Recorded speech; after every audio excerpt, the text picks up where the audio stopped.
For our next and final act of this half, second bit. Are we ready for our next act, ladies and gentlemen? Please welcome to the stage my boy Joker in the jacket, Phillip Reiss, ladies and gentlemen. Ladies and gentlemen, how are we? Are we good? What do we think about the jacket? Nice. Wow. I wore a jacket just like this to a gig recently. This guy went messy. I know, I look more like Gareth Southgate. No. You're further away, hold on. I look a little bit like Arthur Christmas. There you go. I've also been told I look a little bit like a member of the royal family. I know, not that one, don't worry. Not that one. So I've got the ears a bit like the king, haven't I? Let's be honest, ladies and gentlemen. Yeah. Alright, that was quick. I've got a nose a bit like that man. I've got a hairline like his eldest son. Or only son, depending on what newspaper you read. If you're not convinced, though, eyes up for a second, ladies and gentlemen. Coin.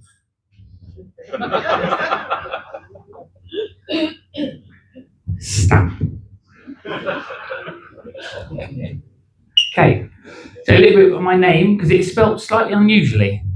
Philip, with 2 L's. My dad recently lost one eye to cancer, so I'm Philip with 2 L's, and he's Tim with 1 eye. Okay, good. People of Haven Wit, we like that. Good, and that is a true story, by the way. A little bit more about the name, though. I've done some research. Philip, in Latin or Greek, means lover of horses. Now, I mentioned not a member of the royal family, so not sexually, okay? In Arabic, Phil means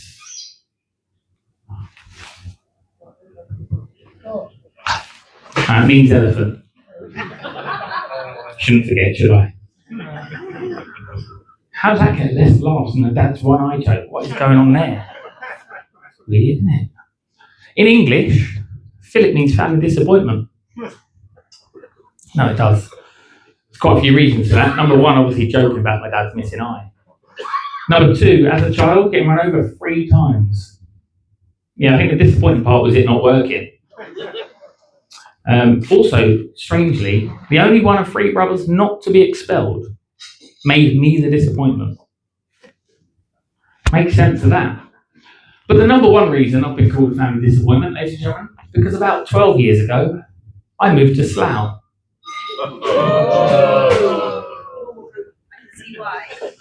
Yeah, exactly. Don't cheer too loudly though, because Swindon isn't too far off Slough. Let me tell you, I've done my research, okay? Slough officially is the 4th worst town in England. 4th worst. So all I've got to do now, actually no, before I tell you that, Swindon's number 8. But that does mean Slough is still Slough, isn't it? I did a gig recently in Portsmouth recently, that's number 3. So all I've got to do now is get to Peterborough and Luton, and I've done Shittown top trumps. I'm for the ride, ladies and gents, it's going to be fun. Slough's not all bad though, is it? It's famous thanks to 2 people. Ricky Gervais and The Office. Everyone seen that? And a guy called William Herschel. Does anyone know William Herschel? No, not many people know Colin. Not yet, anyway. William Herschel, for those that don't know, is the guy that about 400 years ago discovered Uranus. Stop it. This is the sensible part. Stop it. Now, I know how that guy, even in the 1700s, discovered that planet. He was based in Slough. He's going to recognise a shithole when he sees one, isn't he? And believe me, it's got no better since. Famous also for a couple of other things. The wheelie bin. That was designed in Slough. When you live in Slough, you've got nothing to do but research and do some fact finding because, you know, you're not going to walk the streets, are you? Also, the first zebra crossing ever in the UK was made on the floor in Slough. No one ever stops it. Explains why I've run over so many times, isn't it? But it is there. All right, let's not talk about Slough anymore. Oh no, I'll tell you one more thing about Slough, actually. You may or may not know this. It is vying to be the town of culture in 2028. That's funny. It is funny, isn't it? It's got absolutely no chance. Do you know how I know we've got zero chance of winning? I went walking to work the other day, 9 o'clock in the morning, propositioned by, well, it can't be a lady of the night, can it? It was 9 o'clock in the morning. She went, would you like to do some business? No, I would not. I'm on my way to do some business of my own, thank you very much. However, I do still walk that way to work most days, just in case she's still there. We've got, I'm going to call it a mature room, because you're not laughing at the really bad jokes tonight, so you're a mature bunch. Which means you guys probably agree with me when it comes to the best movies ever being from the 80s. Yeah, do we agree? I don't know, chat with a guy at work, he's like 25. He has not seen any of the best movies. Firstly, Die Hard. Best Christmas movie ever. It is a Christmas movie. It definitely is a Christmas movie. It's set at Christmas. The end. Anyway, it's the best Christmas movie. A couple other movies. I'm going to shout out a couple of movies I was talking about this guy at work. You tell me if you've seen them. Goonies. Yeah. Thank you. You're my people. Gremlins. Yeah. All right. Not one of my favourites, but a classic nonetheless. Pretty Woman. Yes. This guy went, nope, not seen any of them. But he was curious. So he said, well, what's Pretty Woman about? I'm at work, so I've got to be really careful how I answer this question, haven't I? It's about a really rich guy and a sex worker. And he went, is there a happy ending? I'm not answering that at work. It's not for me. Actually, another thing happened at work. I like to do my part for the local area, like some community events, a little bit of charity work. We signed up for a charity football event recently. Didn't go so well. We lost every single game. But the boss checked in and she went, how did you get on? I went, no, we're out. Lost 5 games. And she went, LOL in her text back. LOL from my boss. It's like, no, not LOL. L, L, L, L, L. She didn't get it. Bit like you guys, I guess. Alright, we'll move on. Alright, this might divide the room a little bit. Let's just try and find out. One topical person at the moment who I think is inspired by 80s movies, despite her age. Bonnie Blue. Good, well at least one person in the room knows who she is, so we're off to a good start. 2, excellent. Right, the rest of you, just stick with me for a minute. Bonnie Blue, if you don't know, slept with 1,057 people in a day. Some go in there. So I think she was inspired by Back to the Future. Which, by the way, is my personal favourite movie of all time. You know why? I know she was inspired by that film. I've done the maths. Like I said, in Slough, you've got nothing else to do, right? 1,057 people in a day is exactly 88 cocks an hour.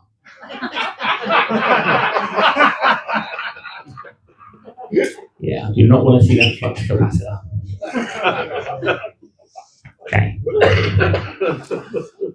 I need a bit of segue because the next bit I'm going to talk about involves my wife, and I'm not sure that's the best way to connect.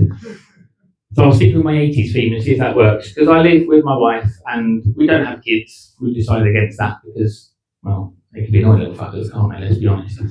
But we do have 2 cats. And those cats sound a little bit like an 80s pop band. Joey and the Cock Block. Because that's what our female cat is. She sits between my wife and I at every single opportunity. So there's no way we're having any fun or any kids, even if we wanted to. What can you do? But I think my wife's now getting a little bit fed up with me. Probably because I joke about Bonnie Blue and my dad's missing eye. But a couple of things have happened, and let's just check here for a second. Is anyone happily married in the room? Yeah. I mean, you're not giving off the happily married at that point. That was more than anyone married in the room. Always gets a bit itchy, doesn't it? And some awkward conversations on the way home. So, my wife is a little bit fed up with me. And there's several reasons why. First example of where she's kind of had enough. We went on holiday. We went to Spain not too long ago. And she woke up for a little afternoon siesta. Got one of those giant bags of crisps. You know the ones you can only get abroad, right? Or in Costco if you've got the card. She had every single crisp in that bag, did not offer me one.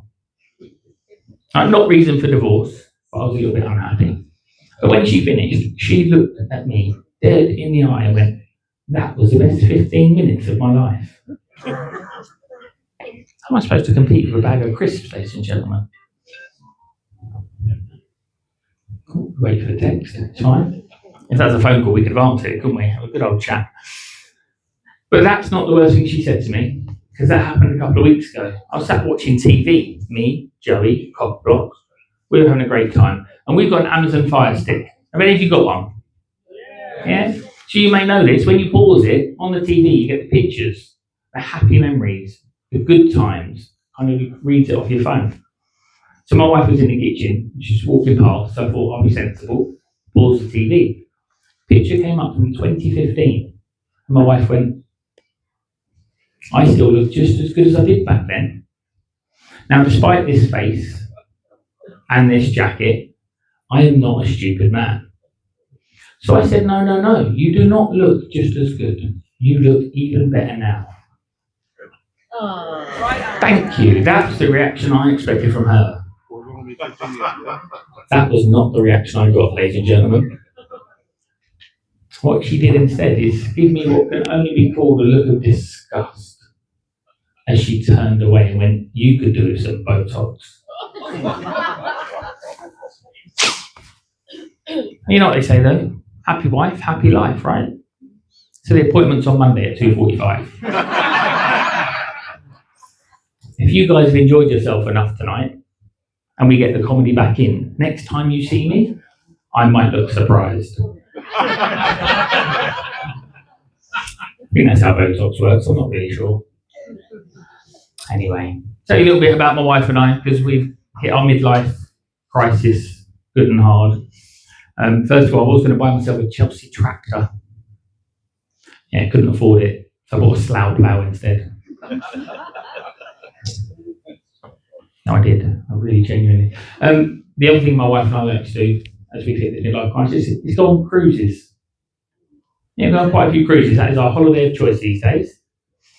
As you can probably tell by the jacket. So the cruises and the comedy have kind of taken over a little bit. So I've gone a little bit mad on the jackets.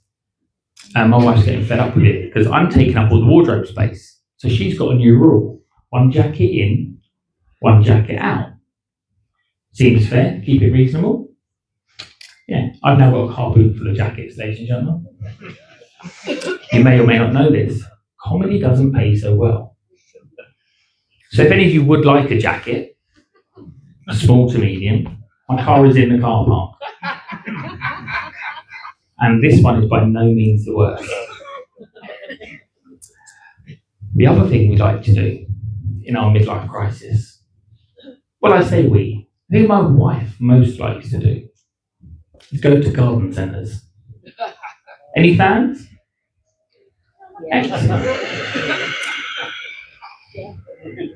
I'm not sure if that's a laughter or a heart attack. Do we need help? No, we're good? The defib out the back. We can help you out. It's not a problem. Okay. Emergency averted. We're good. We're fine. Everyone's in one piece. So, we were at the garden centre, my wife and I, last weekend. She was there in the queue. She had a packet of seeds in her hand, and she went, "We're going to live off the landfill."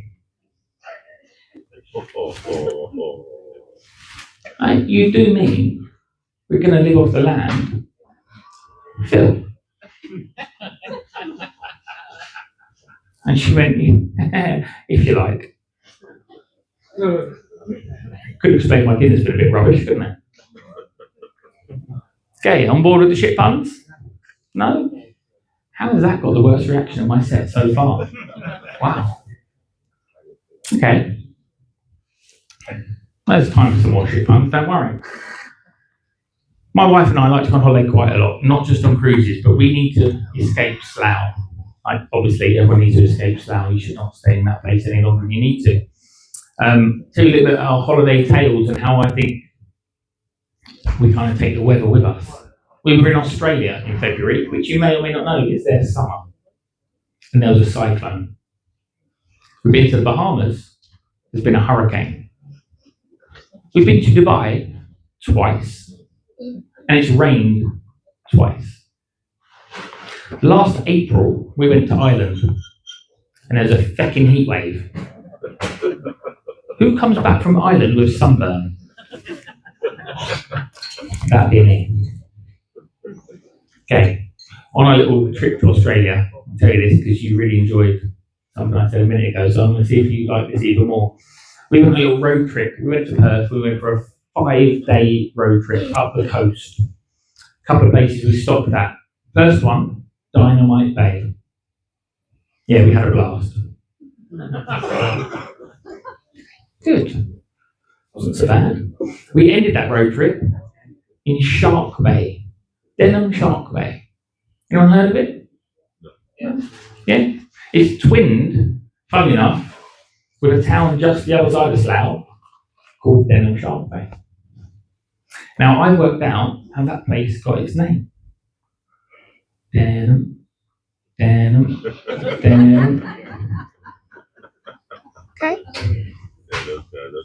Good. I'm not going to carry on the rest of the song, but again, another reference back to the lovely 80s. My favourite. I feel like I've left you guys out. I've not looked around at all, have I? You alright over there? Are we good? Wonderful. Enjoying yourself? Wonderful. The rest of you enjoying yourself? Very much so. Good. Wonderful. Just as a little hint and tip for the future, at a comedy night, the comedians can engage that by laughter. Help us out a little bit. And yes, we'll try and be funnier, I promise. What else do you want to know? Probably when I'm leaving the stage, but you're not going to find that out for a couple of minutes yet. Danny, what else was I going to tell him? You don't know, do you? Absolutely no idea. All right, let me tell you my wife's favourite place to go on holiday. No, actually, because I've forgotten something else I was meant to tell you. You know, I mentioned the really shit towns earlier. What was number 3? No, Swindon was number 8. Portsmouth, yes.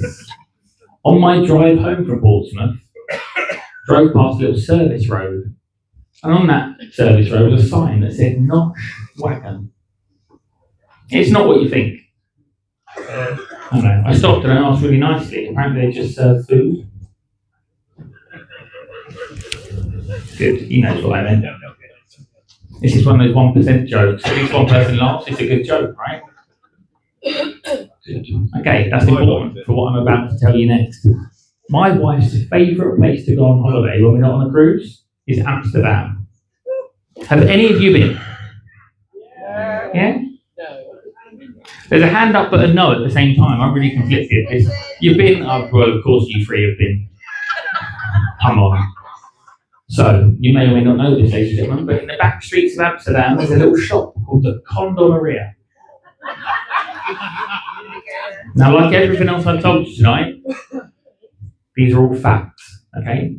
No need to fact check, I bring you nothing but the truth. This shop sells nothing but condoms, different shapes, different sizes, different flavours. They've got a vegan condom. Can never be 100% meat-free though, can it?